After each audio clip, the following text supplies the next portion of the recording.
So as an educator, for me, the foundation of how I implement this is history. I'm a U.S. history teacher.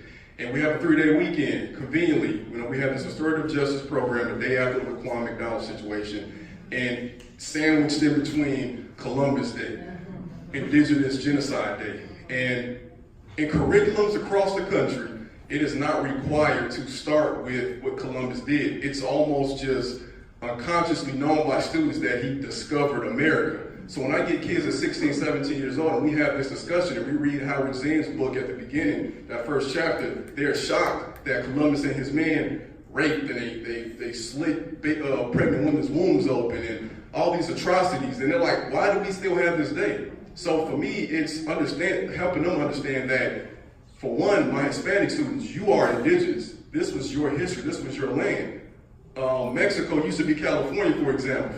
Things they don't know. So it's to me about restoring their voice, helping them understand that most of what you've been taught about history is a lie. And I have to spend 9 months out of my year teaching you the truth of that, which is a daunting process, which is something that takes way longer than 9 months. So for me, it's starting with that and then understanding how some towns across the country and some cities have implemented an Indigenous Day, like Seattle.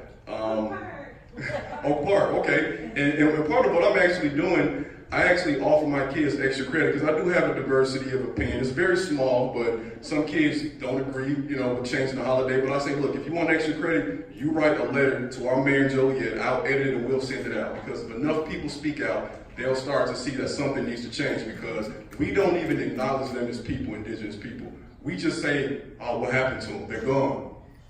and the thing is that the difference in culture, our classroom has to be a place where I don't value you based on your property or your grade. It's you as a human being. So if we can just start with that, 1491, before Columbus came, teach those principles and help them understand that this is who you are as a person, I think that we can all start to restore justice slowly but surely.